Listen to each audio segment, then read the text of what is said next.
Swastiastu, Pak Nara. Suara saya terdengar? Swastiastu, terdengar. Oke.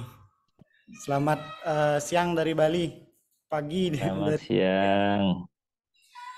jam berapa Oke, sekarang di situ, Pak? jam 4 pagi.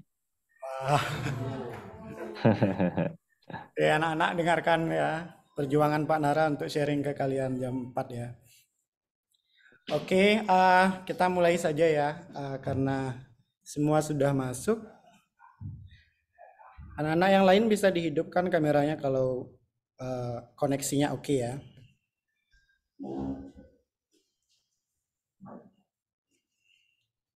Baik.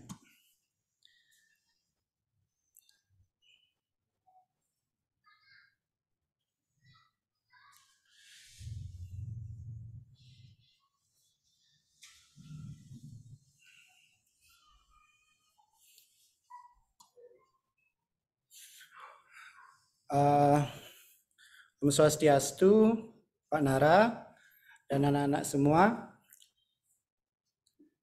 Hari ini kita akan belajar tentang climate change yang sudah kalian pelajari jauh selama ini.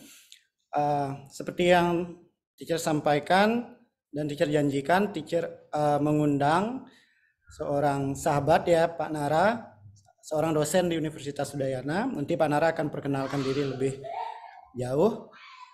Beliau adalah klimatologis yang mana profesional di bidang climate change yang akan sharing kepada kita tentang climate change ya. Tentunya yang akan di-sharing adalah sesuatu yang baru yang belum kita pelajari di buku textbook kita nanti. Nanti kalian akan belajar banyak. Sebagai awalan, teacher akan perkenalkan dulu tentang One Earth School kepada Pak Nara sebagai bentuk perkenalan kita. Jadi welcome to One Earth School kepada Pak Nara secara virtual ya. Saya teacher Dana. Jadi kita di One Earth School memanggil gurunya teacher. Saya teacher Dana, guru fisika di sini ya. Guru fisika sekaligus saya mengajar mathematics juga Pak. Jadi ada science. Saya mengajar science di kelas 4 SD. Kemudian di tingkat SMP saya mengajar science, mathematics, sama fisika. Dan di SMA saya mengajar fisika saja. Nah sekarang kita sedang belajar di kelas 10 jadwalnya.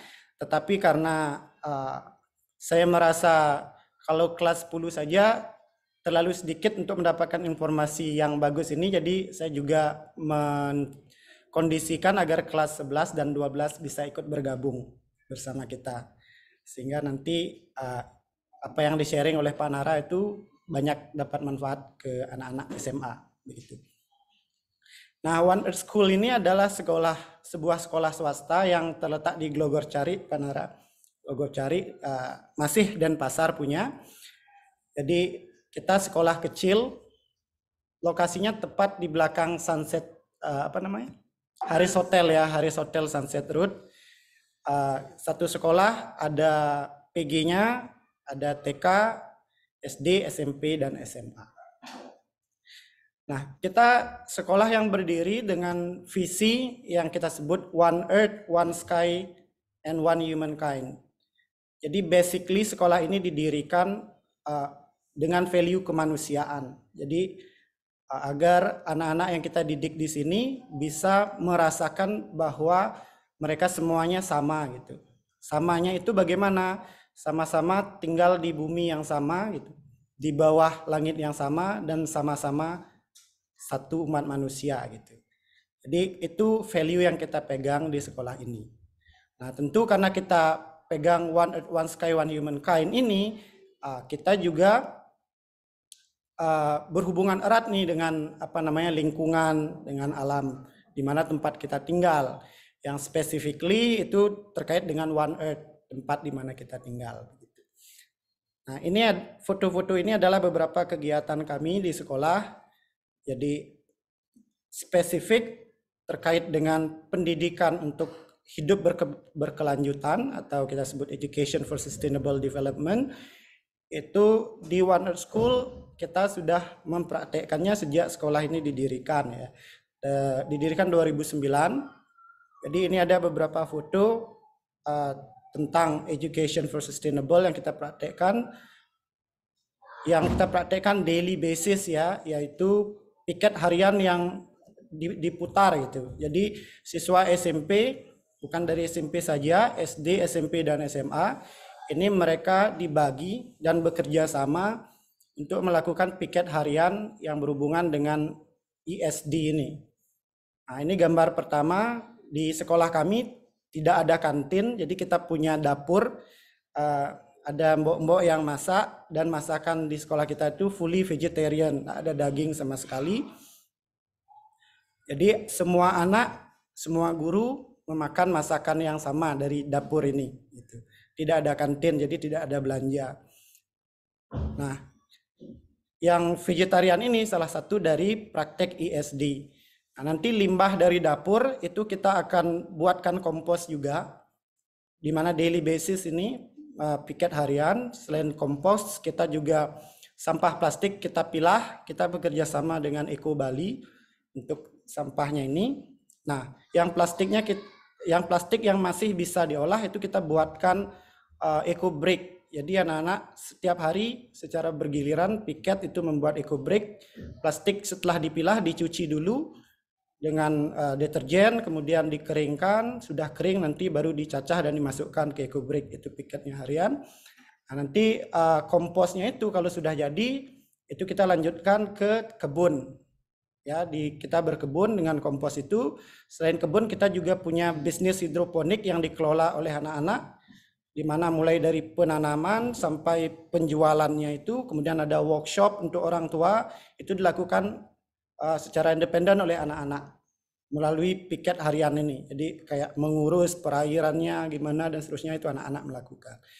Nah, selain hidroponik, kita juga melakukan reuse, yaitu memanfaatkan sampah-sampah plastik, botol plastik untuk mata pelajaran seni dan prakarya seperti ini. Nah, anak-anak di sekolah ini juga kami ajarkan untuk membuat ekoenzim, kemudian ada juga proyek membuat pestisida alami itu dari daun intaran yang ada di sekolah. Nah, itu akan diaplikasikan di kebun mereka juga. Gitu. Jadi kita benar-benar berusaha menerapkan gaya hidup berkelanjutan di sekolah sebagai praktek dari One Earth itu ya. Gitu. Kira-kira itu perkenalan sekilas Pak Nara terkait dengan One Earth School. Jadi kita sekolah kecil yang berada di perbatasan Kabupaten Badung dan Denpasar di Lower Carik. Gitu. Nah, nanti setelah ini anak-anak kelas 10 akan mempresentasikan secara singkat 5 menit per kelompok terkait research yang sudah mereka lakukan, isu lingkungan yang ada di Denpasar. Gitu. Penyebabnya apa, ya, akar penyebabnya apa, kemudian dampak yang dialami oleh warga apa, solusi yang sudah diterapkan oleh pemerintah Kota Denpasar apa, mengapa belum efektif gitu, dan apa yang bisa mereka sarankan untuk lebih efektif solusi tersebut gitu. Nah, untuk itu kita langsung saja ya, untuk kelas 10 kelompok 1 silakan dipersiapkan. Demikian Pak Nara, terima kasih. Nanti akan dilanjutkan oleh presentasi anak-anak.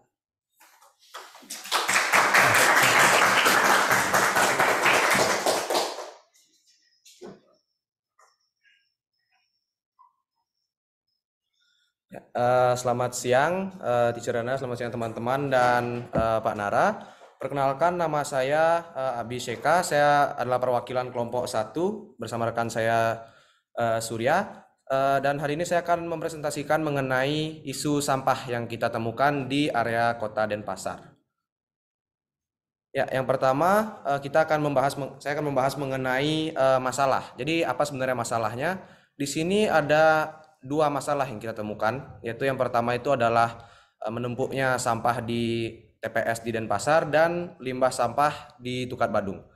Nah, jadi apa sih penyebab dari masalah ini? Penyebabnya itu adalah karena kan sebenarnya kita tahu bahwa Denpasar atau Bali itu adalah daerah yang banyak orang dari luar. Jadi banyak, intinya daerah Denpasar itu adalah daerah yang banyak orang, dan oleh karena banyaknya masyarakat itu jadinya sampah itu sangat banyak di Denpasar. Namun masalahnya adalah minimnya fasilitas pengolahan sampah yang disediakan oleh pemerintah. Nah, dampak apa saja yang sudah kita dapatkan dari penyebab tersebut? Jadi yang pertama adalah jadi ada dua masalah kan tadi, yang seperti yang saya bilang, menumpuknya sampah di beberapa TPS dan juga banyaknya limbah sampah di Tukat Badung. Untuk masalah yang pertama ada dua dampak, yaitu bau yang menyengat dan mengganggu kenyamanan.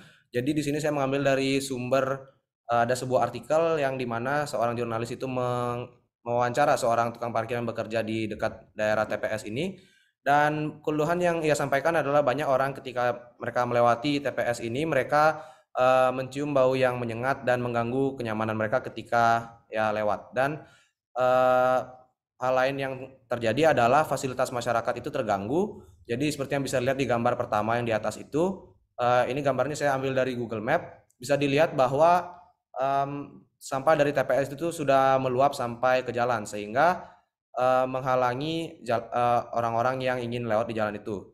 Jadi untuk informasi, TPS ini adalah TPS yang di belakang level 21 jika teman-teman tahu. Nah, seperti yang kalian tahu, jalan untuk ke parkiran level 21 itu adalah melewati jalan ini, dan yang berarti jalan ini sangat ramai, dan tumpukan sampah ini sangat mengganggu orang-orang yang melewati jalan ini. Nah, dan untuk masalah yang kedua sama juga dampak yang kita hadapi, yaitu fasilitas masyarakat terganggu, di mana seharusnya wilayah Tukat Badung itu adalah untuk rekreasi, namun malah dipenuhi dengan sampah yang dibuang oleh masyarakat. Apa sih solusi yang sudah diterapkan oleh pemerintah atau NGO di daerah Denpasar? Nah, ada dua di sini yang kami temukan untuk masing-masing masalah. Yang pertama adalah pemerintah telah mendirikan beberapa fasilitas pengolahan sampah yang disebut dengan TPST atau tempat pengolahan sampah terpadu. Nah, di sini itu adalah tempat di mana sampah-sampah dari masyarakat itu dipilah dan diolah oleh TPST ini dengan cara yang lebih terpadu, di mana mereka disortir berdasarkan jenisnya masing-masing, contohnya sampah organik dengan organik dan plastik dengan plastik dan lain-lain.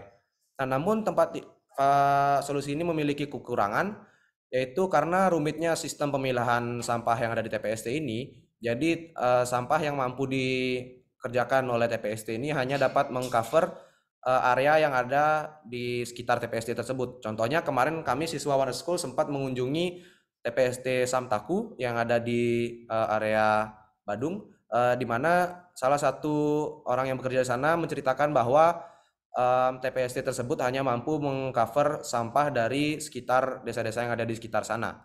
Nah, dan yang kedua, solusi yang sudah diterapkan oleh pemerintah itu adalah tentunya memberdirikan papan larangan membuang sampah. Namun tentu ada kekurangannya dari solusi ini, yaitu masyarakat itu tetap saja kurang peduli dan tetap membuang sampah ke area sungai. Nah, ada solusi yang kita tawarkan, yaitu yang pertama adalah memperbaiki sistem pengelolaan sampah rumahan.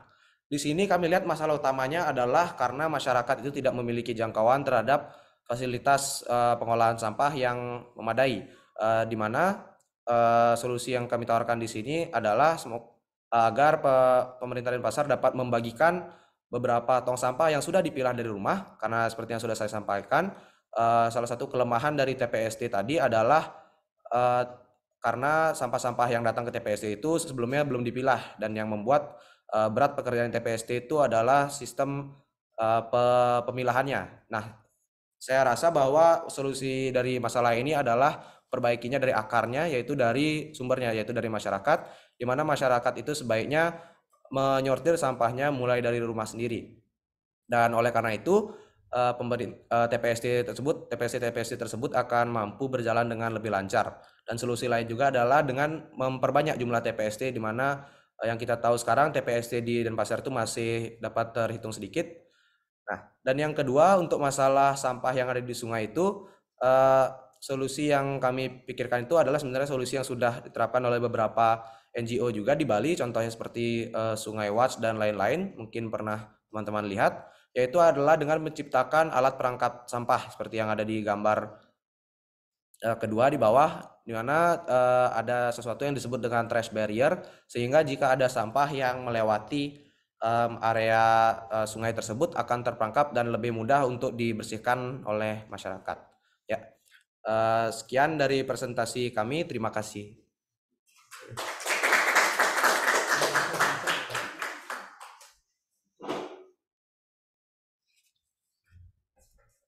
Baik, rahayu semuanya, perkenalkan nama saya Nikita dan rekan saya Putri. Hari ini saya perwakilan dari kelompok 2 akan mempresentasikan tentang limbah-limbah yang mencemari perairan di Denpasar. Masalah yang pertama yaitu air sungai yang terletak di salah satu daerah di Denpasar berubah menjadi warna merah, bahkan tidak hanya warna merah, bisa saja berubah menjadi warna hijau dan lainnya. Berubahnya warna sungai diketahui karena industri sablon yang membuang limbahnya ke sungai. Tetapi tidak hanya berwarna, sungai di Denpasar yang biasanya digunakan untuk memancing dan bermain air ternyata penuh dengan busa yang disebabkan oleh limbah rumah tangga yang dibuang sembarangan. Selain limbah yang dibuang sembarangan, penyebab lainnya yaitu industri sablon yang tidak punya pengelolaan limbah yang baik, serta tidak adanya pengelolaan untuk limbah rumah tangga. Masalah yang kedua yaitu tercemarnya perairan Sanur oleh limbah boat. Banyaknya boat yang beroperasi di pelabuhan Sanur untuk memindahkan wisatawan ke Nusa Penida ternyata menghasilkan limbah logam berat timbal yang berasal dari sisa-sisa bahan bakar boat yang mencemari perairan di sana. Tentunya dua masalah tersebut memberikan dampak pada lingkungan.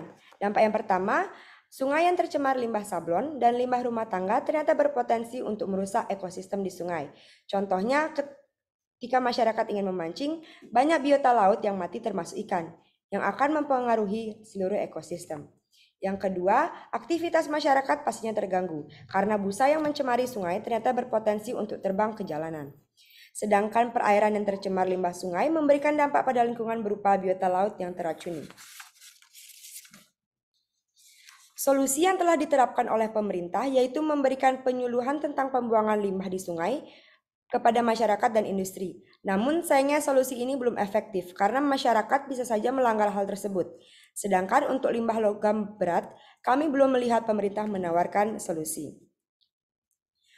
Dan saran solusi yang bisa kita berikan yaitu yang pertama, melakukan penyaringan 3 proses, yaitu mekanis, kimiawi, dan biologi. Dalam proses mekanis, limbah disaring terlebih dahulu seperti tisu, kapas, kerikil, dan lain-lain. Kemudian proses kimiawi akan menyisakan endapan yang bisa digunakan untuk biogas. Yang terakhir, mengkonferensi limbah nitrogen dengan bakteri khusus, sehingga menjadi gas nitrogen yang akan dilepas ke atmosfer. Yang kedua, melakukan penanaman pohon mangrove, karena mangrove bisa bertahan di keadaan yang ekstrim sekalipun. Mangrove juga memiliki kemampuan untuk mengurangi konsentrasi bahan tercemar di air.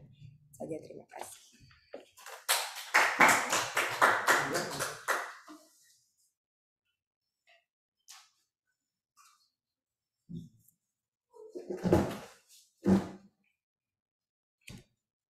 Oke, selamat siang Teacher Dana, selamat siang teman-teman, dan selamat siang juga kepada Pak Nara. Perkenalkan, nama saya Nathan dan rekan saya Safita. Saya akan mewakili dari kelompok 3 untuk membahas masalah banjir dan krisis air bersih di Kota Denpasar. Denpasar mengalami 2 masalah. Yang pertama, masalah banjir. Banjir disebabkan oleh intensitas hujan yang menjadi lebih tinggi, dalam artian yang awalnya Denpasar jarang mengalami hujan, namun akhir-akhir ini hujan tersebut menjadi lebih sering terjadi sehingga resapan air bahkan resapan air tersebut pun tidak dapat menangani. Lalu yang kedua juga Denpasar yang belum siap menghadapi perubahan iklim. Lalu masalah yang kedua adalah krisis air bersih. Penyebabnya adalah air sungai yang seharusnya digunakan sumber mata air, namun sudah tercemar oleh limbah dan limbah industri lainnya. Oleh karena itu, warga tidak ada pilihan dengan memompa air tanah yang berlebihan, karena jika mengambil air tanah yang berlebihan bisa dilihat gambar yang bentuk bulat ini.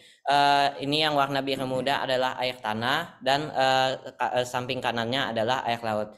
Jika air tanah itu diambil terus-menerus, maka daerah pesisiran pantai itu akan menurun karena tidak ada air yang menahannya, sehingga tekanan air laut tersebut pun menjadi naik dan air lautnya pun masuk ke air tanah tersebut, sehingga air bersih menjadi tidak ada lagi.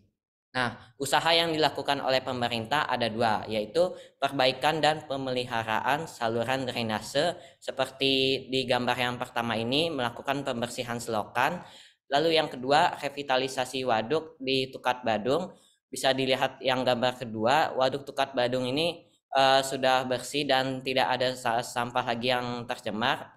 Dan ada tindak lanjut seperti penguatan di daerah tanggul dalam waduk tersebut. Dan yang gambar ketiga ada embung sandur, merupakan sama kayak waduk Tukat Badung, namun solusi ini masih kurang menangani masalah krisis air bersih, karena seperti yang kita tahu, Bali itu merupakan pulau pariwisata yang dimana banyak pendatang dan banyak penduduk, sehingga air jernih tersebut masih belum mencukupi. Oleh karena itu, ada saran solusi di negara Jerman.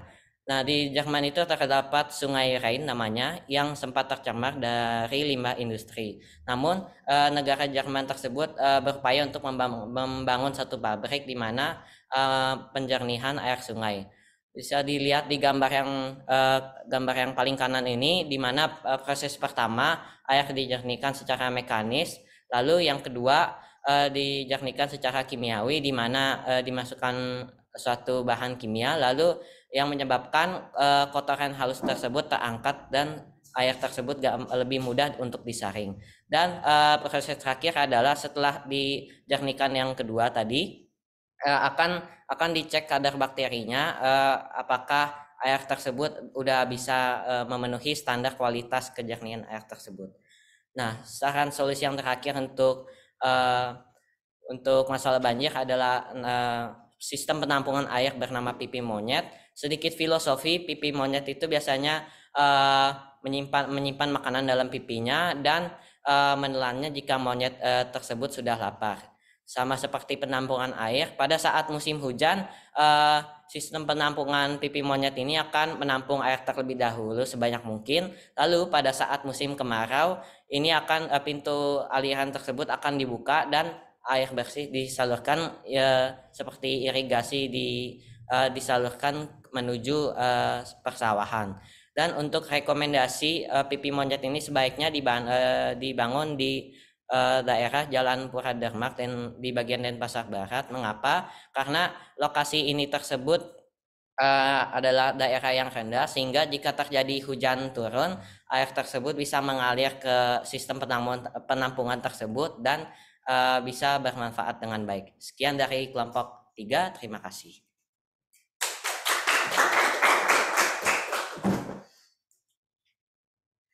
Selamat siang semuanya dan selamat pagi Pak Nara.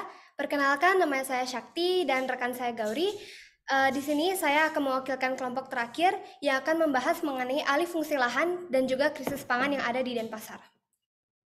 Jika kita berbicara mengenai alih fungsi lahan pertanian di Kota Denpasar itu semakin parah, sehingga hal ini juga yang menjadi ancaman daya tahan pangan yang berada di Bali ini, khususnya di Denpasar juga. Karena Bali memiliki notabene dengan penduduknya terus bertambah sehingga meningkat kebutuhan pangan.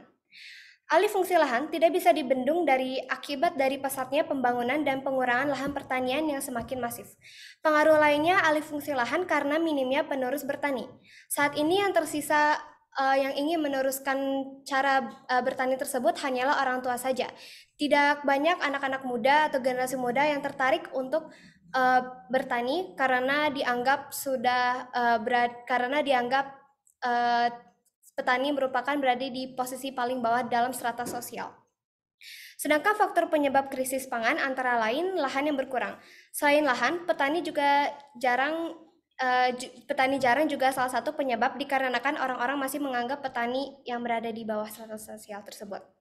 Sedangkan dampak-dampak yang dirasakan oleh masyarakat dengan berkurangnya lahan pertanian dapat membuat permukiman menjadi padat oleh penduduk dan berkurangnya resapan air yang membuat Kota Denpasar terkadang menjadi banjir saat hujan tiba.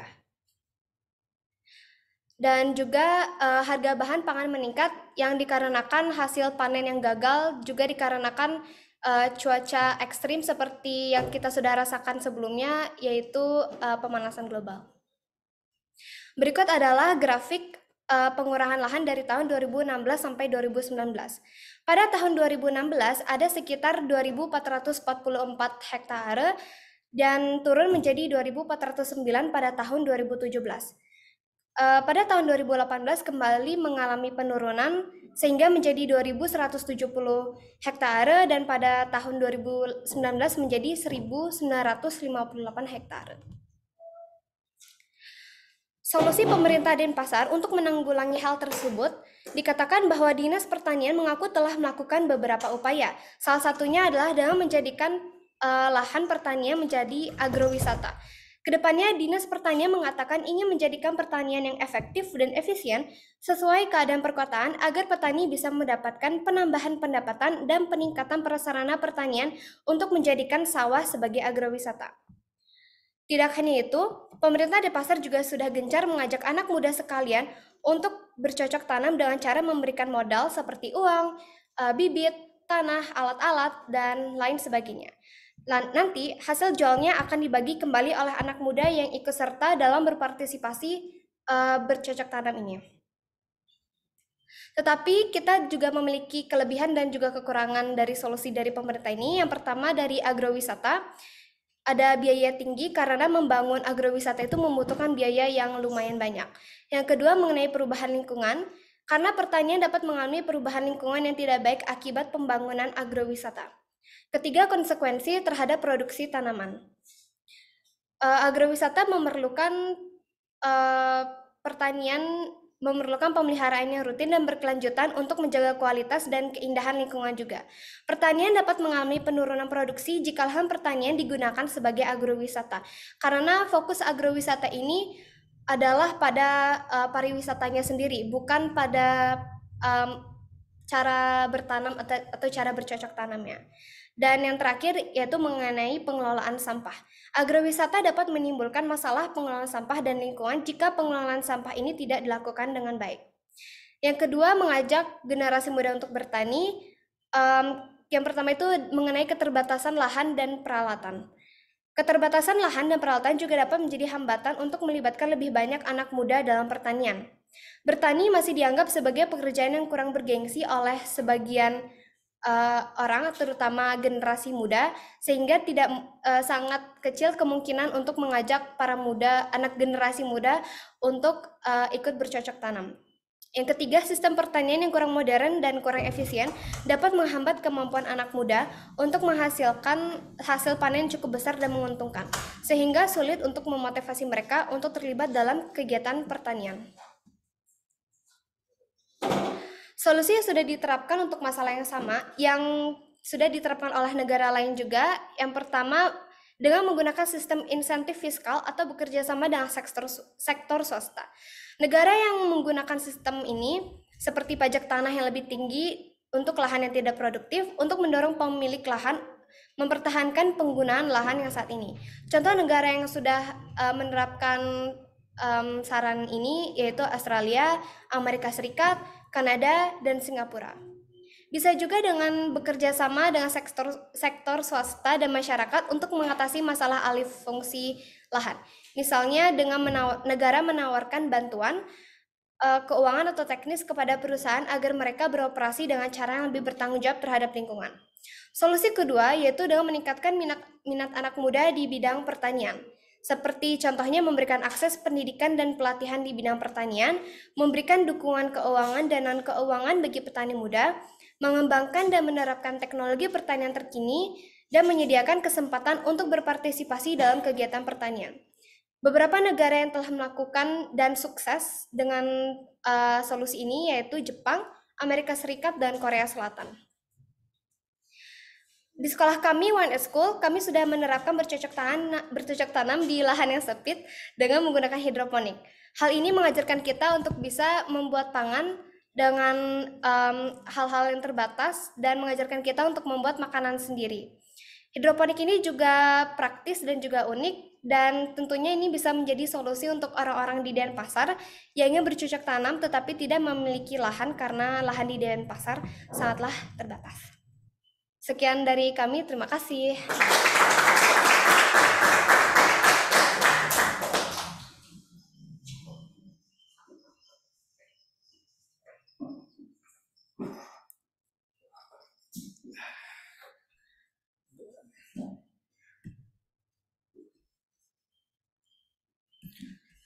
Baik,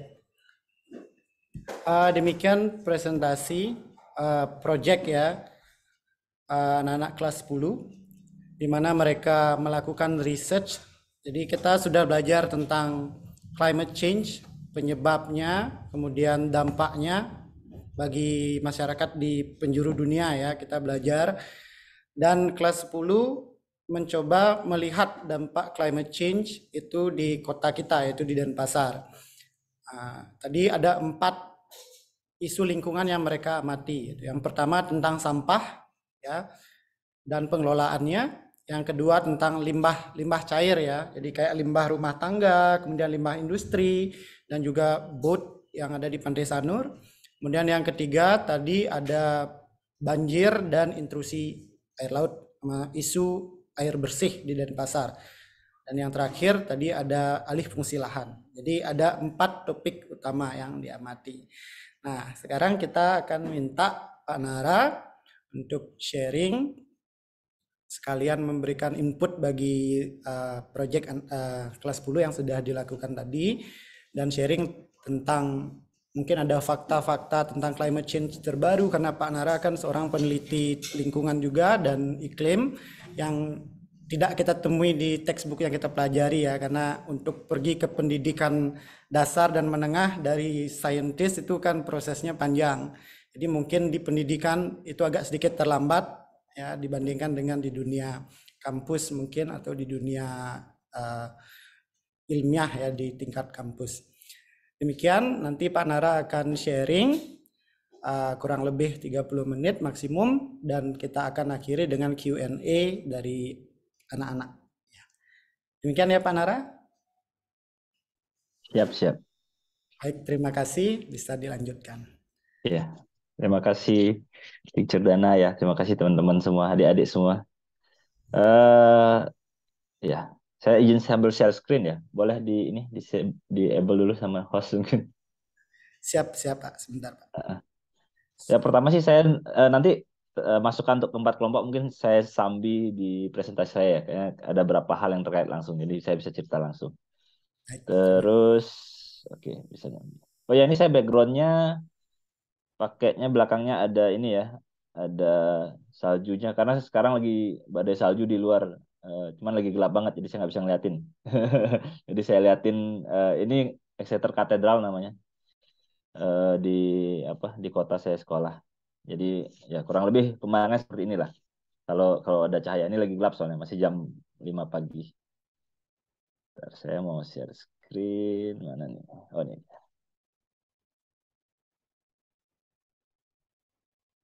Kelihatan ya? Aman. Oke, terima kasih.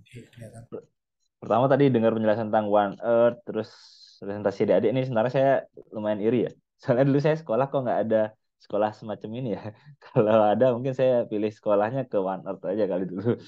Sayang banget nggak ada ya. Tapi ya sudahlah, akhirnya dapetnya sekolah yang sekarang. Jadi sekolah saya sekarang namanya University of Exeter. Ini universitas paling hijau di Inggris, luas banget dan jumlah pohonnya lebih banyak daripada jumlah mahasiswanya. Padahal mahasiswanya udah banyak. Ya, oke. Dan saya mau cerita tentang karbon dan perubahan iklim karena saya sekarang S3, riset saya di bidang karbon. Nanti kita lihat lebih rincinya.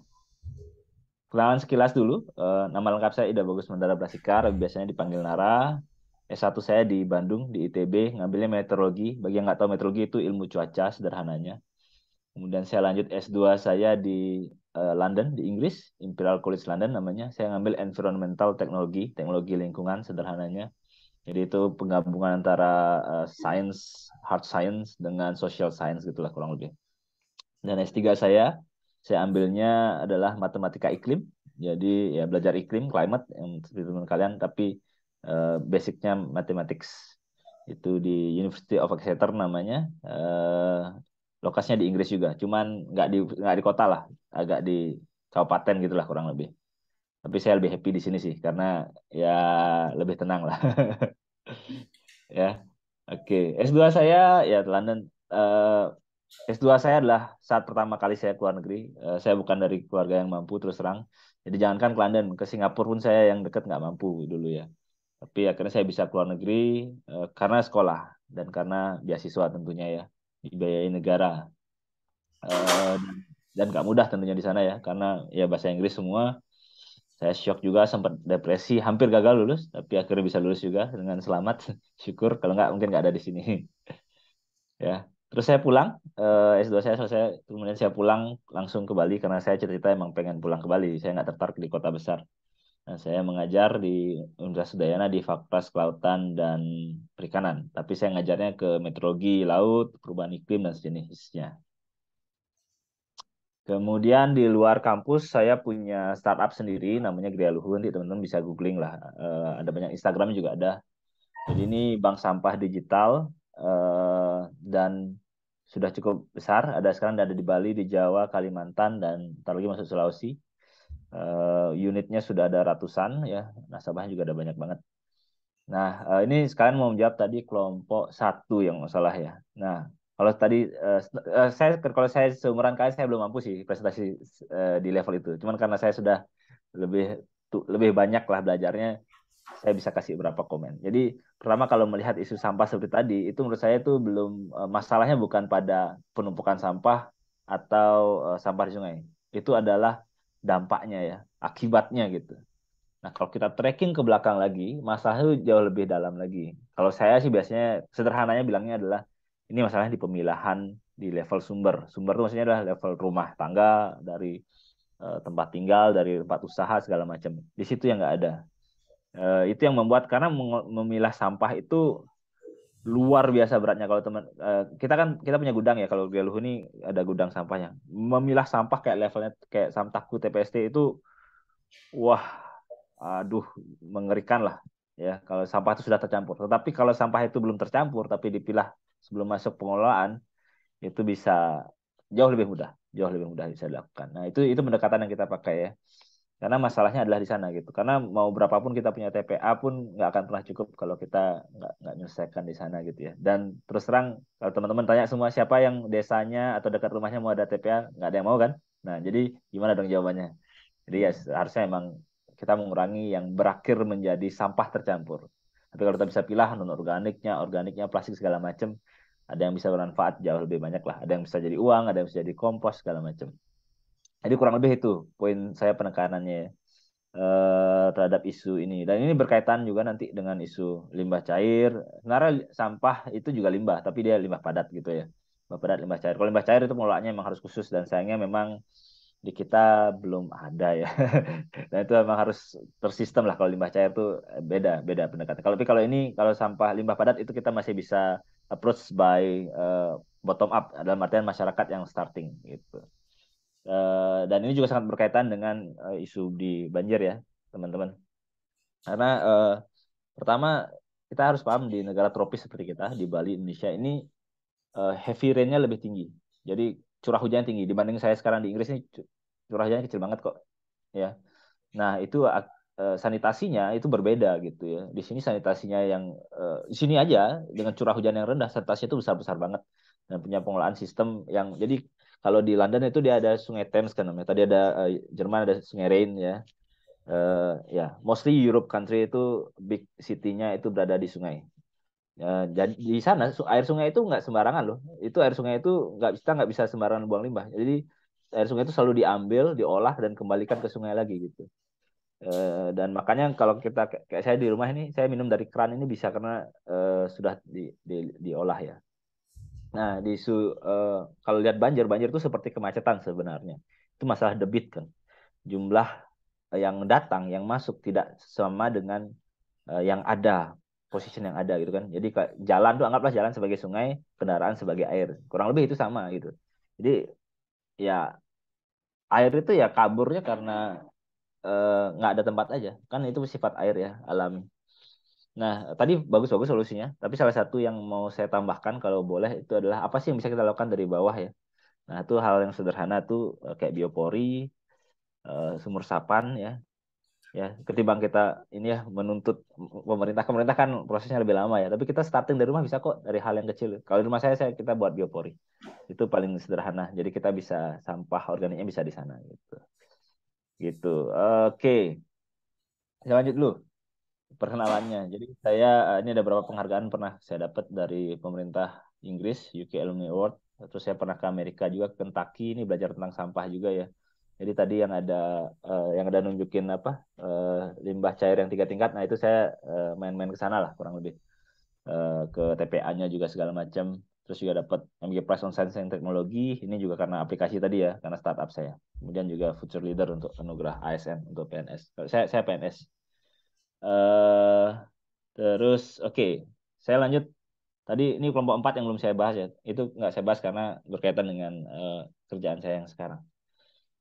Jadi sekarang tadi seperti saya ceritakan, saya sedang S3 Matematika Iklim di University of Exeter. Ini kampus saya kurang lebih. Ini sekitaran 3 minggu yang lalu kayaknya ada hujan badai salju juga. Ini seharusnya sudah tidak badai salju ini karena harusnya sudah masuk spring, tapi hari ini badai salju lagi. Jadi ada sedikit masalah dengan iklim kayaknya. Ya. Saya sangat happy dengan kampus saya sekali lagi karena ya ini adalah The Greenest University ya. Jadi dia sudah belasan tahun menang Green Flag. Green Flag itu penghargaan untuk kampus yang bisa menjaga lingkungannya. Dan climate emergency itu jadi core value-nya dia di sini. Nah, saya belajarnya ngapain sih? Ini kira-kira kegiatan saya. Mostly saya belajar di depan. Sekarang S3 itu nggak ada kuliah, nggak ada masuk kelas ya. Jadi saya mostly riset kayak orang bekerja. Jadi saya punya desk sendiri, saya punya laptop komputer sendiri, dan saya mengakses superkomputer yang di bawah itu, yang kotak-kotak, yang kayak lemari. Itu bukan lemari ya, itu superkomputer. Isinya apa? Isinya kalau teman-teman pernah lihat CPU komputer ya, otaknya si komputer gitu ya, atau laptop kalian. Nah itu isinya situ kurang lebih sama gitu. Cuman dalam versi yang core-nya itu ratusan ribuan jutaan gitu ya. Jadi itu kurang lebih itu. Kenapa pakainya superkomputer? Karena kita bermainnya di iklim. Iklim itu perhitungannya banyak banget. Matematikanya itu sangat rumit gitu ya. Manusia bisa sih ngerjain, tapi kalau manusia ngerjain itu mungkin perlu satu perhitungan selesainya setahun gitu. Jadi prediksinya untuk besok baru setahun depan kita selesaiin gitu. Jadi itu kenapa kita pakai superkomputer. Dan itu ada untuk banyak hal ya, untuk salju ini juga ada, untuk hujan segala macam. Tapi kalau saya sendiri itu fokusnya di karbon tahu kan ya, salah satu zat kimia ya yang kita kenal ya. Nah itu kita pusat risetnya Global Carbon Budget. Jadi Global Carbon Budget itu adalah jumlah karbon yang ada di dunia. Itu ada di mana? Apakah ada di atmosfer, ada di apa tanah, apakah ada di laut gitu ya. Kurang lebih kita penelitiannya di sana. Dan ini adalah, jadi kalau S3 itu dia fokusnya dengan ini profesor saya namanya Pierre Fredlingston. Jadi ya saya kayak apa ya anaknya lah gitu ya. Jadi ya nasib saya bergantung sama dia lah. Dia ini bos saya dan dia peneliti iklim paling berpengaruh di dunia. Pernah dengar Nobel? Nah dia salah satu yang pernah menang di tahun 2007. Jadi kalau teman-teman mengenal climate change dan jadi 2007 itu adalah momentum penting karena di sana saat kita tahu bahwa kapan bencana ini akan terjadi gitu ya. Jadi dengan jumlah karbon, dengan perhitungan karbon yang dilakukan oleh Pierre pada tahun-tahun itu, dia bisa memprediksi bahwa sekian tahun ke depan ini sudah limit gitu ya. Karbonnya sudah terlalu banyak di udara. Itu kenapa dia menang Nobel ya. Nah, jadi saya berguru pada orang yang tepat lah. Oke, nah ini adalah gambaran yang dia buat tentang Global Carbon Budget. Ini menunjukkan di karbon itu ada di mana saja. Jadi ya sederhananya ada 3 lah atau 4 ya. Udara, atmosfer kita, di lahan, kemudian di laut ya. Kemudian sebenarnya ada ice lagi, satu lagi. Nah, pertama yang paling banyak berubah adalah sebenarnya di daratan ya, yang tadi berkaitan dengan perubahan lahan. Di sanalah sebenarnya karbon itu ada sebaiknya ada di darat, tapi karena kebakaran hutan, penebangan liar, dan macam-macam sekali, pembangunan kota segala macam, itu melepas karbon yang seharusnya ada di darat, itu lepas ke udara. Nah, tapi karbon ketika lepas ke udara, dia tidak, ini kan udara itu kan sangat dinamis ya, atmosfer itu dinamis ya. Jadi tidak stay di sana terus. Nah, sampai hari ini kita sebenarnya sangat sedikit merasakan dampak dari perubahan iklim. Kenapa? Karena kita ditolong. Tolong sama siapa? Tolongnya sama lautan kita.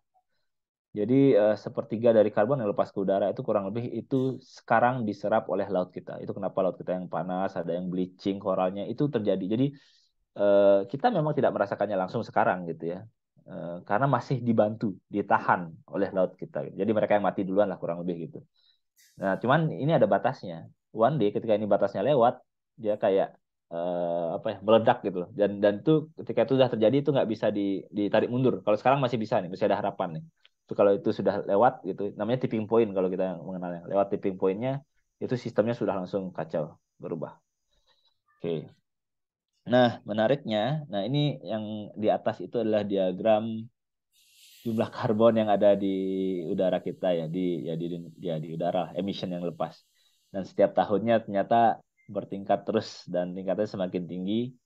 Tidak ada yang berhasil menghentikannya. Oil crisis turun bentar naik lagi, oil crisis lagi turun bentar naik lagi. Soviet Union turun bentar naik lagi, global krisis turun bentar naik lagi, termasuk COVID yang kemarin ya tiba-tiba kita mengurangi emisi tidak keluar rumah. Iya benar, memang sempat turun sebentar ya, tapi sudah kembali lagi. Jadi di tahun 2002 kemarin emisi karbon kita tuh sudah melewati emisi kita di 2019 gitu ya. Jadi kita sudah ya sama sekali nggak pengaruh lah. Ini emang karakter manusianya aja. Dan bagaimana dengan Indonesia, negara kita tercinta? Ternyata negara kita tercinta adalah 3 besar di dunia penghasil emisi karbon dari perubahan lahan. Saingan kita hanyalah Brazil dan Kongo di Afrika. Ya, dan data terakhir itu di tahun 2020-an itu kita sudah berhasil menyalip Brazil. Entah kita harus bangga atau sedih ya. Kurang lebih ya kita sudah mulai di atas lah ini. Ya, jadi tadi makanya fungsi perubahan lahan itu memang sangat drastis gitu. Dan saya di grup riset ini, jadi dengan profesor saya dan saya nggak cuma sama profesor ya, saya punya kakak tingkat saya lah kurang lebih gitu. Tapi tugas saya itu cukup sederhana, yaitu adalah memberikan informasi tentang Indonesia. Karena peneliti Indonesia itu tidak banyak jumlahnya, jarang sekali. Penulis Global Carbon Budget tadi itu ya tidak ada orang Indonesianya selain mungkin saya nanti di tahun depan. Tapi belum ada sama sekali. Jadi padahal Indonesia itu salah satu penyumbang terbesar, tetapi penelitinya nggak pernah dari orang Indonesia gitu ya, sayang banget. Nah, jadi saya tugasnya itu sederhana sekali. Dan ini temuan awal saya. Ini adalah perubahan agriculture di Indonesia dari tahun 2018 ya. Yang warna merah tuh artinya agriculture-nya meningkat tinggi ya. 60% lahannya itu berubah jadi agriculture. Dan tuh ya Bali mungkin nggak terlalu kelihatan ya karena memang ya pulaunya kecil dan memang ya perubahannya terlalu banyak ke agriculture. Tapi kalau lihat di Kalimantan, Sumatera itu gila sih. Dalam waktu 20 tahun ini kemarin tuh saya cek itu sekitaran ukuran seperempatnya pulaunya Inggris gitu ya. Itu besar banget. Ini masih temuan awal, tapi indikasinya bahwa jumlah karbon yang kita lepas memang cukup mengerikan lah. Oke. Dan ini kesimpulan dari profesor saya, bukan saya, karena ini penelitiannya berat banget. Adalah bahwa dalam 9 tahun kenaikan suhu laut 1,5 derajat akan terjadi, 18 tahun 1,7 dan 30 tahun akan 2 derajat Celcius terjadi. Dan kalau teman-teman perhatikan isu-isu globalnya, 2 derajat adalah batas akhir di mana yang kita sebut tadi tipping point. Yang artinya kalau itu sudah lewat ya hampir tidak mungkin untuk bisa kita kembalikan sistemnya. Jadi iklim kita akan sangat kacau, tiba-tiba ada badai dan macam-macam lah. Yang tidak bisa kita kembalikan lagi. 1,5 itu adalah batas kritis. Kenapa bisa 9 tahun? Ya. Ini menunjukkan betapa ini isunya jadi sangat urgent. Ya, teman-teman bayangkan 9 tahun lagi teman-teman di mana? Ya mungkin masih baru mulai pekerjaan ya. Jadi ini menggambarkan betapa isu ini sudah sangat dekat sekali dengan kita, bukan hal yang jauh ada di mana-mana. Oke. Ya, itu sekelas tentang ilmunya. Saya cerita sedikit juga tentang kehidupan saya di sini. Saya nggak sendiri, tentunya di sini saya bawa keluarga. Istri saya di sini juga S3 juga. Dia bidang social policy tentang kehutanan sosial di University of Bristol. Kita beda kota. Kemudian ya saya nyambi mengerjakan tiga kewajiban sebagai mahasiswa tadi, sebagai mahasiswa S3 Matematika Iklim. Tapi saya juga mengajar di sini, mengajar mahasiswa S1 untuk matematika modeling dan untuk jadi orang tua ya untuk anak saya. Itu terus ya teman-teman kalau mau tahu lebih jauh bisa cek IG saya atau IG organisasi saya. Mau tahu tentang beasiswa ke Mata Garuda, mau tahu tentang kehidupan di Exeter di Inggris secara umum bisa ke Mandara Brasika. Terus itu sih dari saya. Semoga bermanfaat. Kalau ada yang kurang nanti boleh tanya jawab.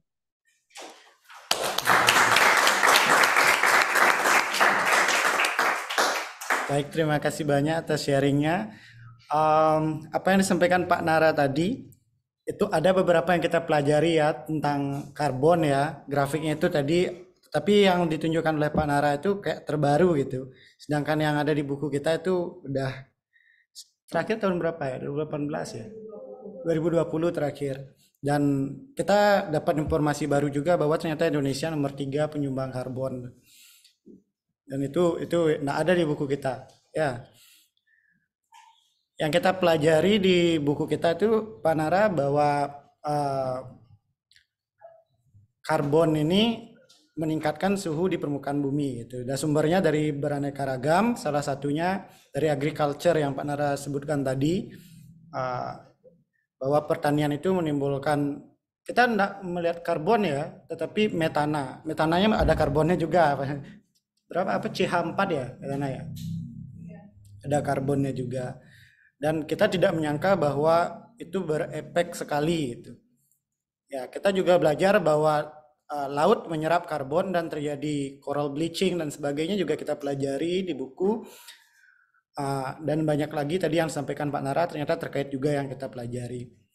Nah sekarang sisa waktu yang ada kita akan gunakan untuk Q&A. Jadi anak-anak kalian bisa ajukan pertanyaan, berbagai jenis pertanyaan, mulai dari yang berhubungan dengan researchnya Pak Nara atau profesinya Pak Nara sebagai klimatologis, bisa juga personal life-nya di Inggris ya, karena sedang kuliah di sana, tantangannya banyak, apalagi perannya ada 3 tadi itu, 4 sesungguhnya sebagai suami lagi satu. Dan juga yang teacher sampaikan karir sebagai klimatologis ya, karena siapa tahu ada di antara kalian yang berminat di bidang lingkungan. Karena ada tuh kemarin teacher lihat ada yang gitu. Ya, silakan, kita punya waktu sekitar kurang lebih 20 menitan untuk Q&A. Pertanyaan pertama, langsung saja di unmute dan bertanya. Priyatama Prananda ya?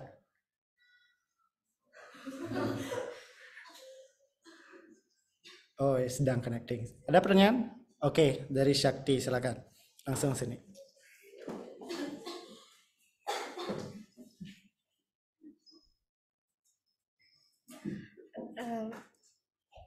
Selamat pagi Pak Nara, saya izin bertanya, ini masih berkaitan dengan topik saya yaitu mengenai krisis pangan.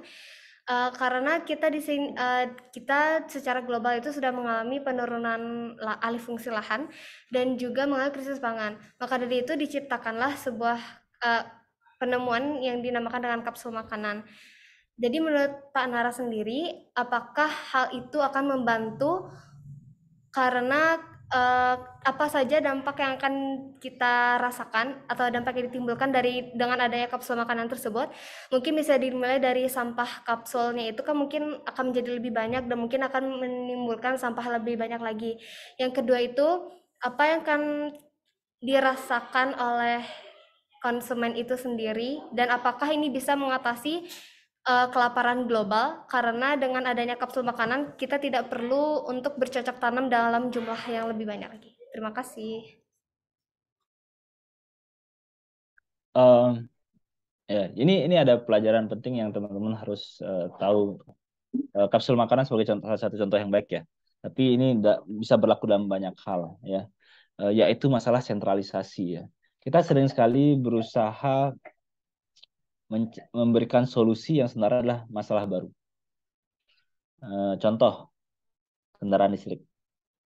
Menurut saya kendaraan listrik bukan solusi sih. Ya. Kalau masalahnya adalah kemacetan, polusi segala macam, solusinya bukan kendaraan listrik, tapi kendaraan umum. Ya. Karena kendaraan listrik atau kendaraan non listrik isunya tetap sentralisasi. Sentralisasi itu artinya adalah pusat energinya itu tetap dimonopoli oleh sistem besar di atas sana gitu ya.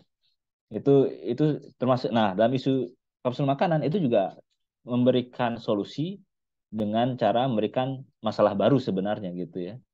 Jadi kalau tadi isunya adalah krisis pangan, menurut saya solusinya bukan kapsul makanan, tapi diversifikasi pangan. Ya. Karena kita selama ini sudah di setting gitu ya bahwa makanan itu adalah nasi gitu ya misalnya ya. Atau kalau orang di sini adalah makanan itu adalah roti gitu ya. Ini membuat kita terlalu konsentrasi. Padahal lokal kita itu punya variasi yang berbeda-beda ya. Setiap kondisi climate itu punya pangan yang beda-beda. Ada sorghum misalnya, ada singkong, ada jagung segala macam. Di luar pun juga beragam gitu ya. Nah, ketika kita dipaksa untuk jadi seragam gitu ya, semua harus makan nasi misalnya ya, atau semua makan hal yang tersentralisasi, terkontrol. Itulah masalahnya. Apalagi kalau levelnya sudah masuk kapsul makanan ya, tiba-tiba satu dunia makannya kapsul makanan. Nah, itu saya rasa itu akan bahaya ya. Itu akan jadi kontrol dunia yang cukup mengerikan lah di masa itu ya. Terlepas dari tadi tambahan isunya adalah sampah dari kapsulnya segala macam. Ini lumayan rumit sih berpikirnya, tapi kurang lebih semua yang tersentralisasi itu berbahaya. Satu. Yang kedua, semua hal yang terlalu murah itu berbahaya. Kenapa? Semua hal yang terlalu murah itu artinya ada pihak lain atau ada orang lain atau ada alam yang harus membayar mahal terhadap kemurahan itu.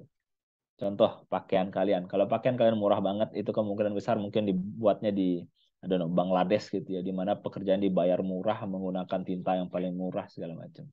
Merusak alam segala macam. Jadi apapun yang terlalu murah dan diproduksi gitu ya secara massal itu ada yang membayar. Emang bukan kita yang membayar, ya. Yang membayar alam, yang membayar orang lain gitu. Jadi kalau saya sih kalau tadi tanya solusinya apa untuk krisis pangan, diversifikasi. Ya, biarkanlah lokal menumbuhkan apa yang mereka butuhkan gitu ya. Jangan dipaksakan semua tersentral. Kalau tersentral mau kapsul makanan mau apapun ya dia akan jadi krisis juga. Oke, itu jawaban dari Pak Nara. Ya, sangat menarik sekali apa yang disampaikan Pak Nara bahwa terkadang solusi yang diberikan itu menciptakan masalah baru itu seperti kendaraan listrik itu ya. Itu benar itu ya. Jadi karena kendaraan listrik kan menggunakan baterai ya.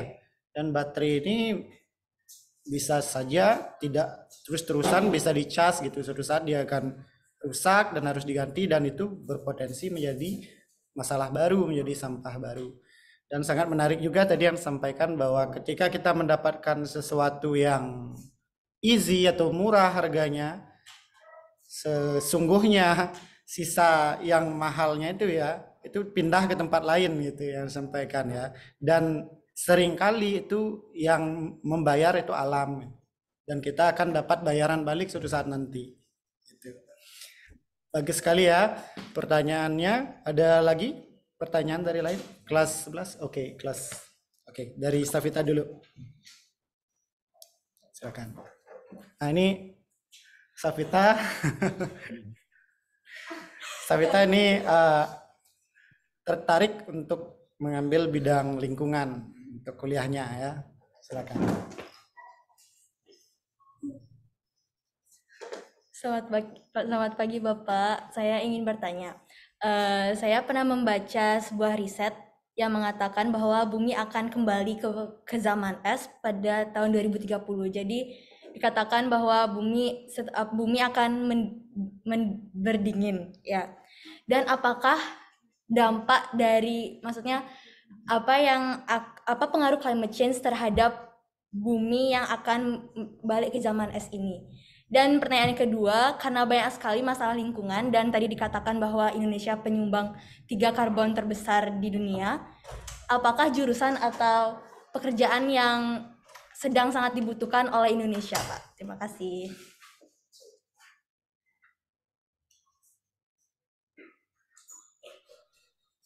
Oke. Ya, pertama perihal 2030. Apakah akan menjadi zaman es lagi? Mungkin tebakan saya ya, belum. Tapi sepertinya akan terjadi tapi tidak di tahun 2030 ya. Kalau maksudnya dengan rate karbon yang sekarang ya. Karena kalau lihat polanya sepertinya dia tidak garis lurus begitu sebenarnya, tetapi dia eksponensial. Eksponensial itu adalah penambahan setiap tahunnya itu semakin besar gitu ya. Kalau lurus gitu kan dia kan penambahan setiap tahunnya sama ya. Kalau eksponensial gimana ya? Kalau di matematika ya, belajar matematika kan eksponensial gitu ya. Nah, jadi kalau lihat rate, jadi gini sebenarnya. Ketika kita melepas karbon, metana, gas rumah kaca lainnya, sebenarnya bumi itu dia hanya mencari keseimbangannya sendiri gitu ya. Jadi sebenarnya bumi nggak masalah, dia cuma ini apa mencari keseimbangan baru. Yang jadi masalah adalah manusianya, karena manusia tidak bisa beradaptasi cepat buminya gitu ya. Keseimbangan barunya apa gimana? Jadi ketika misalnya misalnya kita kan berubah nih jadi panas hangat ya, apa terus kutub mencair gitu ya. Ini penyederhanaan ya, tapi kenyataannya nggak sesimpel ini. Penyederhanaan ya.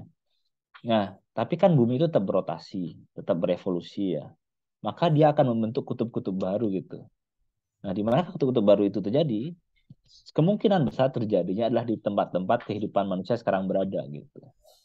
Jadi bisa aja terbalik, daerah yang dulunya sekarang kita hangat, tropis ini adalah menjadi kutub, kutub menjadi daerah yang hangat gitu ya. Ya itu sebenarnya ya alami aja, ya bumi mencari keseimbangan karena dia diganggu gitu ya.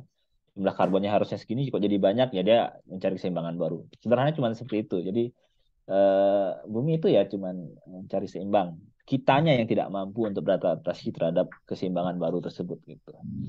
Gitu. Jadi kalau lihat tadi, makanya tadi ada prediksi yang 9 tahun 18 itu adalah prediksi kalau polanya masih sampai sekarang itu kurang lebih kan tadi di 2 derajat itu 30 tahun dari sekarang ya, berarti sekitaran 2050-an sekian lah ya. Nah, tapi kan kita nggak tahu nih selama 30 tahun ini apakah akan ada perubahan, apakah polanya berubah, kita nggak tahu ya. Ini adalah prediksi yang dilakukan jika polanya masih sama dengan yang ada sekarang. Itu satu. Yang kedua, ini ini tadi pertanyaannya ya, pekerjaan apa yang akan dibutuhkan di Indonesia ya. Eh, Kalau saya sih berpikirnya lebih banyak adalah apa yang ingin kalian pelajari. Ya, kerjaan akan datang sendiri gitu. Karena gini, saya juga dulu galau sih S1 gitu kan, masih mau nyari kuliah ya. Teman-teman saya sebagian besar ke kedokteran gitu ya. Kalau saya tanya saya bisa masuk kedokteran, saya yakin bisa lah. Saya top 3 di sekolah lah, dan sekolah saya rata-rata 10 orang masuk lah kedokteran. Jadi saya rasa kalau cuma mau cari sih dapat lah gitu ya. Tapi kan bukan, tapi masalahnya saya nggak suka, saya nggak tertarik sama sekali dengan itu gitu loh. Bukan karena nggak ada masalah apa-apa dengan kedokterannya, cuman memang preferensi pribadi saya nggak suka aja, udah sederhana itu. Dan saya akhirnya masuknya meteorologi. Jadi itu jurusan yang sangat langka dan saya sangat jarang lah, cuma di TB, IPB, MKG, cuma 3-4 kampus di Indonesia. Ketika saya mau masuk sana itu orang-orang sekitar saya, paman saya, bibi saya, keluarga saya bilang, ngapain kuliah di sana? Kamu nggak bisa dapat kerja gitu ya. Tapi toh saya tetap kuliah karena saya merasa itu hal yang saya senangi. Saya mau belajar tentang cuaca, saya mau belajar tentang fisika, atmosfer, saya mau belajar matematikanya, dan saya nikmatin itu gitu ya. Karena percuma saya dipaksa masuk kedokteran tapi saya nggak senang misalnya gitu ya. Buat apa hidup ini gitu kan? Dan saya juga nggak terlalu peduli sih apakah nanti saya nggak dapat kerja atau dapat kerja, itu urusan nanti. Saya yakin kalau karakter saya bagus, kemampuan saya bagus, jangankan Indonesia, dunia pun akan mencari saya gitu ya. Eh, dan terbukti saya lulus S1, teman-teman saya masih nganggur, saya udah langsung kerja. Eh, Sekali lamar beres, pindah ke universitas juga langsung, nothing ini, nggak ada masalah gitu ya. Dan ya saya buktikan bahwa ini it doesn't matter buat jurusanmu, yang penting kamu, maksudnya it matter karena penting untuk apa yang kamu suka, tapi it doesn't matter apakah itu akan dapat kerja atau enggak, karena at the end itu adalah perihal karakter dan bagaimana kamu membuat kamu spesial ya. Jadi yang bertahan nanti di masa depan itu bukan orang-orang yang paling pintar kok sebenarnya, tapi orang yang paling bisa beradaptasi ya. Nah, adaptasinya ya tergantung teman-teman sekarang mau menggunakan kemampuannya gitu ya. Dan sekarang saya pun ambil S3 yang sangat tidak tidak wajar ya ngambilnya matematika gitu, matematikanya matematika iklim gitu, nggak ada di Indonesia juga nggak ada. Tapi saya yakin saya bisa pulang kok, pulang ke Indonesia dan bisa bermanfaat gitu ya. Karena ketika kita sudah di topnya gitu ya, saya sekarang ikut profesor saya kan udah topnya dunia nih. Ya saya sekarang lagi nyerap ilmunya dia gitu. Ya rasa skill dan kemampuan saya dapatkan dari beliau gitu ketika pulang sangat sulit ditampilkan lah. Siapapun nggak bisa nolak lah gitu. Jadi jangan takut, apa yang kamu senangi itulah yang kamu pelajari gitu ya. Jaga karaktermu, nanti kamu pulang pasti jadi. Gitu. Jadi ya pekerjaan akan datang. Rezeki itu ada banyak di mana-mana. Dan banyak rezeki yang nggak pernah kita bayangkan. Gitu. Kayak misalnya sekarang ada banyak jadi YouTuber. Pernah kita dulu bayangkan ada namanya YouTuber? Nggak ada kan? Dulu kita, sekarang mungkin nggak bayangin bahwa seorang saintis itu bisa hidup di Indonesia gitu ya. Saya yakin nanti 10 tahun lagi, 15 tahun lagi mungkin saintis adalah yang paling sejahtera mungkin. Ya, nggak tahu ya, tapi kurang lebih gitulah. Tapi saya yakin, saya jadi saintis, saya yakin dengan apa yang jalan saya pilih. Oke. Baik, ada lagi pertanyaan? Dari kelas 11 dan 12 sekarang. Silakan. Ya, Kenny, silakan. Mungkin ini tentang profesinya Bapak tentang climate change. Ada nggak sih suatu research yang baru yang belum ada di buku kita dan belum dipublikasi dimanapun tentang keadaan global kita? Karena sekarang kan emang banyak orang yang bilang save the earth, save the energy gitu tentang climate change. Apakah realitinya itu akan semakin worse bumi kita dengan research itu atau bahkan nambah baik sedikit aja gitu? Mungkin ada yang bisa di-share gitu tentang penelitian yang belum dikasih tahu.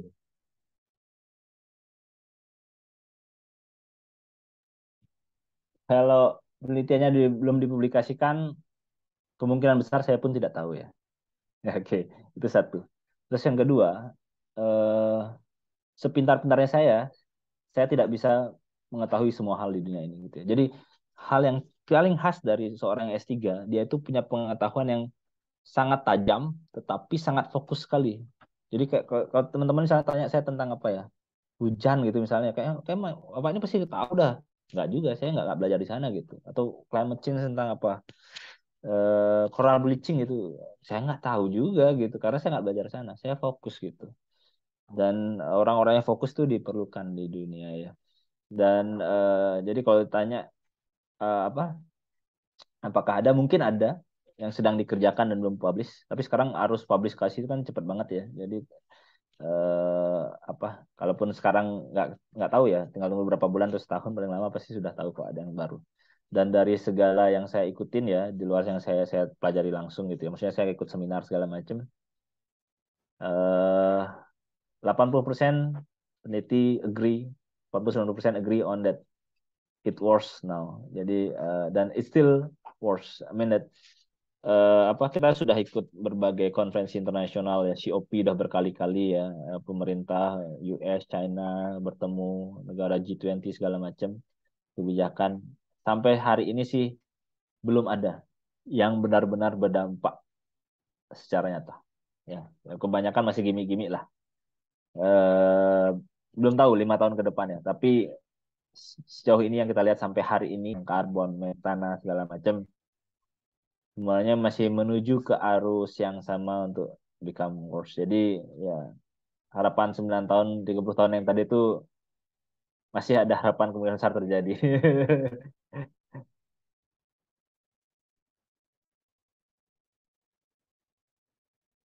Terima kasih Pak. Oke, gimana Kenny? Sudah terjawab pertanyaannya? Oke, ada lagi pertanyaan dari kelas lain? Kelas 12 ya, satu pertanyaan terakhir dari kelas 12 sebelum kita akhiri. Saya teacher. Pagi Pak. Maaf, tadi ada feedback. Saya izin bertanya, sebagai seseorang yang belajar di climate, di mana bisa dibilang kan sekarang itu banyak orang juga gembar-gembor tentang save the earth yang tadi udah dibilang gitu. Kira-kira menurut Bapak apa sih yang bisa dilakukan untuk gimana yang ngajak masyarakat? Karena menurut saya masyarakat sekarang ini tahu kalau misalnya ada perubahan climate, terus ada perubahan iklim, perubahan musim gitu, yang mereka sadari sebetulnya, tapi mereka tetap aja nggak mau bergerak, nggak mau melakukan sesuatu untuk mengurangi climate ini gitu. Dan menurut Bapak, apa sih yang bisa kita lakukan kayak secara nyata biar mereka bisa ikut bergerak juga? Dan pertanyaan kedua saya adalah kalau misalnya nih eh, suhu di bumi ini udah naik ke 2 derajat Celcius seperti yang tadi Bapak bilang, apa yang harus kita lakukan? Apakah hanya adaptasi atau ada sesuatu lain yang bisa kita lakukan? Mungkin itu saja Bapak. Terima kasih. Oke. Pertama, kenapa banyak orang yang masih belum mau berbuat ya, pernah mendengar isu climate change. Ini sebenarnya ada teori ekonominya, saya sempat belajar pas S2, cuman tidak mendalami karena bukan itu ketertarikan saya. Tapi pada dasarnya, human naturally itu compensate the future less.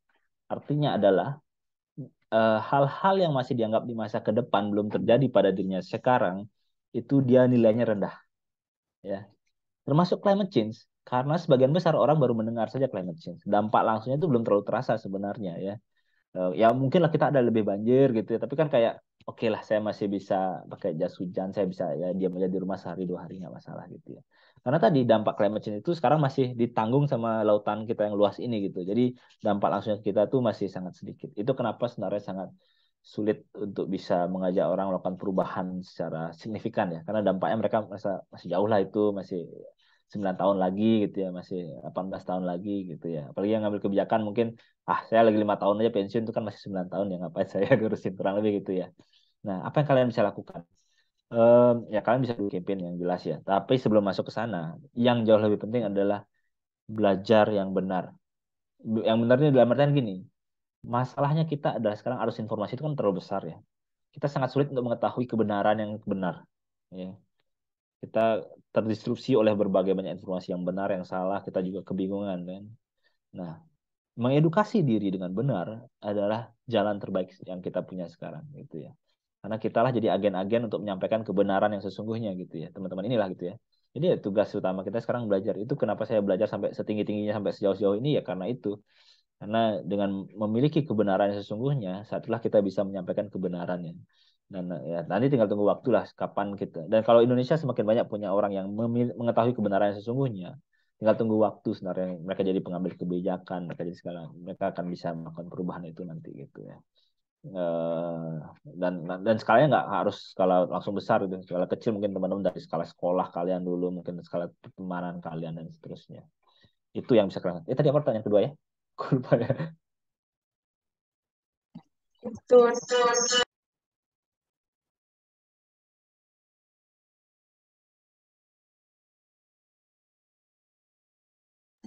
Itu tentang kalau misalnya suhu udah naik 2 derajat Celcius, apa yang bisa kita lakukan? Apakah hanya adaptasi gitu aja? Oke, kalau sudah naik 2 derajat Celcius, terakhir yang bisa kita lakukan adalah berdoa ya. Ya, karena it's the end, it's the end. Menurut saya itu udah. Jadi gini, apa ya? Gimana cara saya menggambarkan ya? Oke, anggaplah ini ada, nggak kelihatan ya, kayak Eropa gini ya misalnya. Ya, ada ada ada ada roller coaster nih, area roller coaster ya. Nah, tipping point itu adalah titik di tengah ini, ya. Nah, sedangkan kita tuh misal ada di salah satu nih. Jadi ini roller coasternya masih bolak-balik di sini aja. Ini sistem yang kita berasa ya. Jadi di Desember ada hujan, nanti Januari balik lagi. Akan berputar gini terus, ya. Selama dia belum melewati titik tengah ini. Tetapi suatu hari ketika 2 derajat Celcius, ini dia terlalu kenceng nih, lewat dia. Masuk ke yang satunya lagi, ya. Nah, sudah masuk ke zona satu ini kita mau balik lagi ke sini itu mendekati mustahil lah. Perlu energi yang besar sekali seluruh dunia nih, ya untuk mengembalikan ke areal yang awal kita tadi. Itu teori tipping point ya. Dan itu jadi kalau 2 derajat Celcius itu saya rasa sudah at the end of the day itu kita nothing happen, mau kita tiba-tiba oke, kita shutdown semua kok batu bara, kita hentikan penambangan hutan, tapi udah 2 derajat nih, udah itu nggak kembali sistemnya sudah berantakan, dia sudah membentuk sistem baru yang kita nggak bisa kembali gitu ya. Jadi kalau sudah capai 2 derajat gimana, ya udah tinggal berdoa aja, mungkin kita yang masih selamat terakhir ya gitu. Nggak tahu di antara kita siapa yang kena seleksi alam duluan gitu, kurang lebih itu kenapa kita jauh dari, makanya para saintis itu berkuar itu karena tahu itu gitu ya, karena itu sistemnya sudah berganti, itu mustahil kembali. Mumpung kita belum masuk ke dalam sistem itu, kita masih punya waktu sekarang gitu. Itu kenapa saintis sangat keras ya dalam isu ini ya, kurang lebih itu. Oke. Ya, pertanyaan yang bagus dari Ulan tadi ya. Dan kita dapat ilmu baru lagi dari Pak Nara bahwa ada sistem di alam yang tidak bisa balik lagi. Nah, ini yang kita takutkan, karena semua usaha yang kita lakukan selama ini itu dia akan berefek ketika sistem itu sudah melewati tipping point dibilang ya. Dan saat ini efek climate change itu memang belum terasa. Tadi bagus yang disampaikan Pak Nara, karena yang menanggung efek itu adalah laut kita. Suatu saat ketika laut sudah kelebihan menanggung risiko itu, maka disitulah climate change efeknya kita yang merasakan secara langsung. Gitu. Oke, teacher rasa demikian diskusi kita dengan Pak Nara hari ini. Karena jamnya sudah mau berganti jam Pak Nara, mau ke jam keempat sekarang.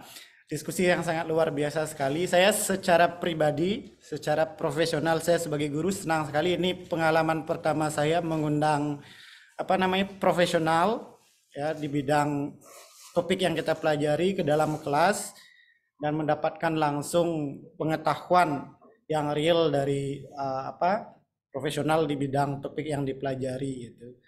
Saya harap nanti hubungan kita dengan Pak Nara bisa berlanjut terus. Kalau seandainya Pak Nara sudah selesai PhD-nya di situ, mungkin kita bisa kerjasama, kita bisa kunjungi Gria Luhu ya. Nanti kita bisa outing ke situ, karena sekolah kita kan punya program outing juga. Bisa outing ke situ, bisa kerjasama tentang pengelolaan sampahnya. Sebagai penutup, kita akan tayangkan satu video singkat 3 menit yang dibuat oleh kelas 11 waktu itu Awang, yang berhubungan dengan climate change, spesifik tentang diet ya, bagaimana diet makanan kita bisa menyelamatkan lingkungan dan termasuk climate change. Silakan Nabi ditayangkan.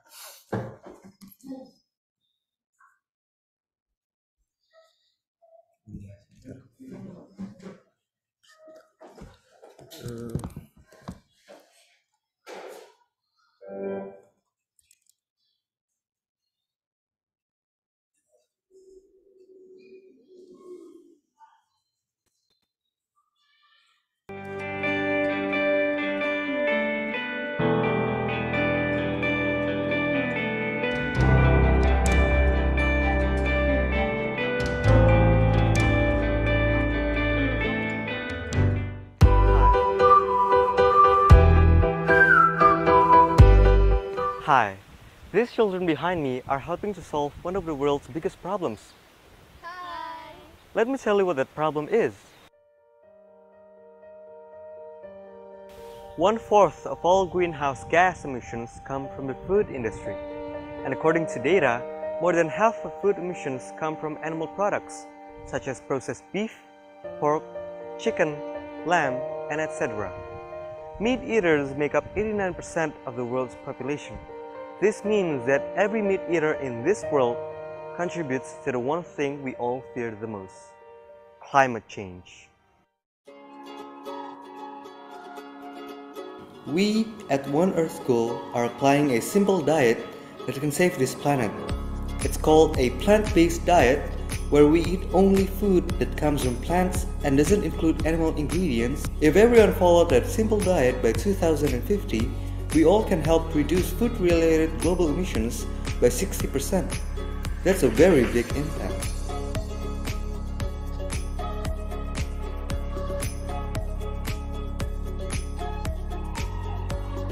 We also have hydroponic farms that can grow food every month without the need for soil.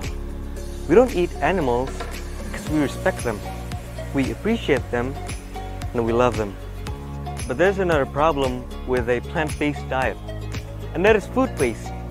Food waste contributes 6% of all global emissions. That's 3 times the global emissions of aviation, such as planes, helicopters, crop dusters, and other flying machines. But we have one simple philosophy. What goes around comes back around. We bought composting bags and tools to destroy our food and use it as natural fertilizers to grow our food back. This means that in the school, 190 meals a day produce 0 waste every day.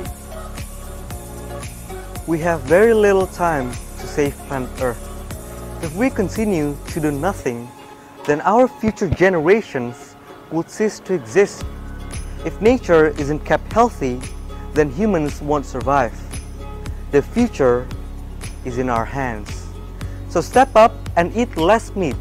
Act now, because this planet is our home!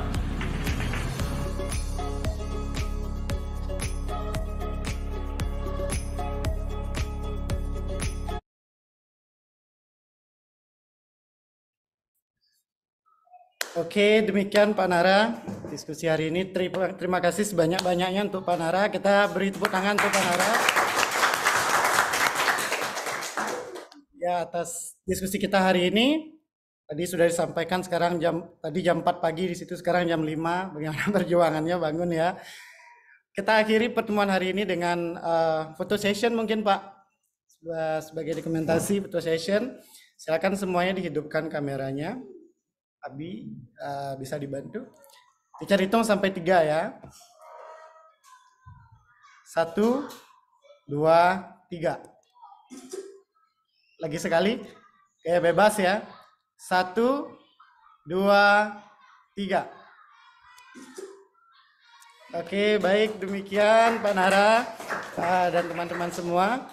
Terima kasih. Kita akhiri untuk pertemuan hari ini dengan Om Shanti. Silakan mata dipejamkan, tubuh ditegakkan. Tarik nafas, buang nafas perlahan. Om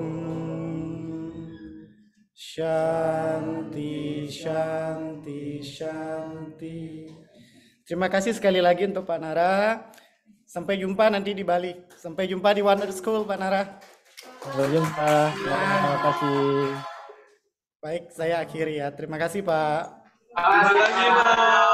Terima kasih.